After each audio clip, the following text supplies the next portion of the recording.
those of us who were trying to report facts, that's been my only goal, facts and the truth.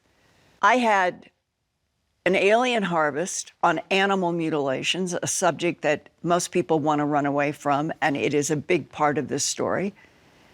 Then Glimpses of Other Realities, Volume 1 went into crop circles, abductions, mutilations, and government cover-ups. What were people who talked to me? They were showing me actual documents that are in Glimpses Volume 1 and Glimpses Volume 2, and that there was increasing amounts of evidence, like Bob Wood, worked at McDonnell Douglas. Right. A PhD, one of the best aerospace engineers you could ever want.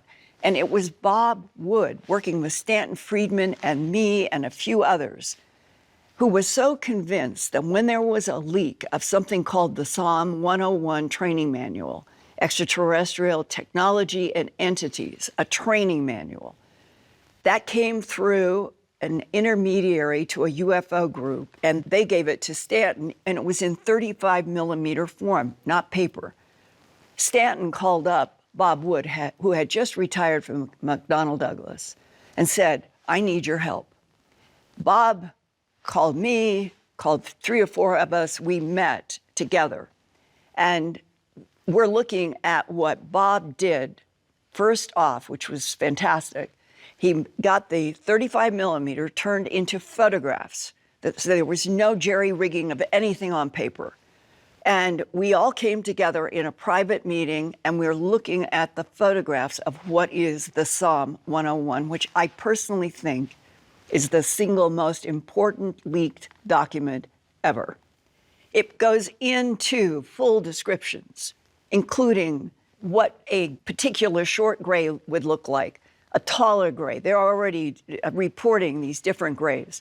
There is a page that has sketches of different shaped UFOs. What to do with the ships, what to do with the crash retrieval, who to call, the processes involved. Yeah, exactly. It's an incredible book.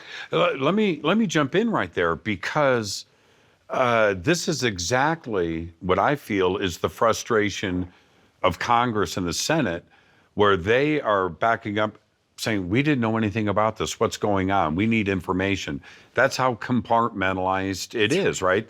The secrets have been held, and today it seems like a big surprise, but they're finding out now that this has been going on for quite a long time, and a lot of people know about it. The agencies and the Pentagon, everybody but elected officials. That's right.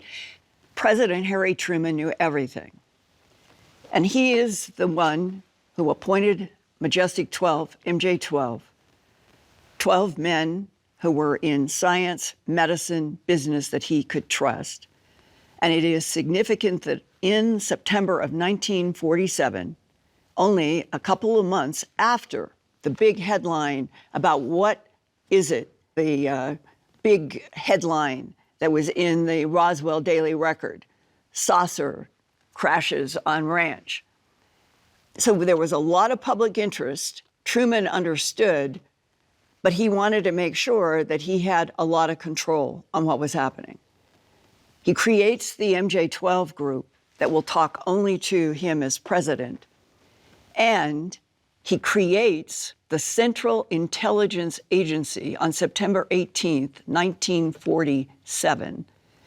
And people don't realize the reason that the Central Intelligence Agency was created then was because Truman wanted a government agency that he would have control over, that he would be telling with MJ-12, we have extraterrestrials, we have craft, we have technology, and you guys are going to be the ones who are doing the investigations, and what we need is we need craft to back engineer. We need to come toe-to-toe with what we're dealing with, and we need that technology. Was that the beginning of the method of operation for the art of the cover-up? Absolutely. And it started then and continued through to today? It was earlier at Cape Girardeau in 41, sure. But we went through the war. We didn't get into World War II until December of 1941. The knowledge having the bodies that were clones was in April. So the United States doesn't have its toes in World War II until December of 41. And then there were pilots that began reporting UFOs all over the place, but no one knew going through the World War II, except later, the pilots that told me about what they saw. It was like there were UFOs in the skies all over the place. And every order was, you don't talk. And that comes back to Len Stringfield and Situation Red, when he said, we lost so many pilots trying to engage and interact with those UFOs. And the word was, no one is to talk, and that not even parents or families ever knew the truth. Jump to 2022. What I have been exposed to since 2014.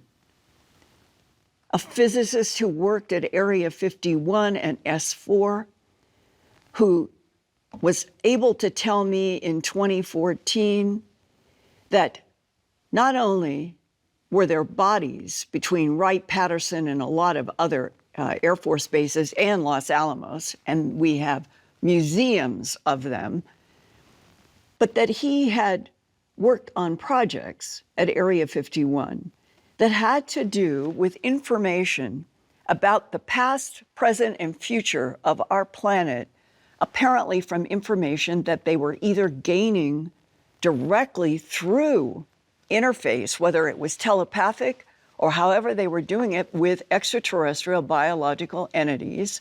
And what was first on the front line was the Central Intelligence Agency.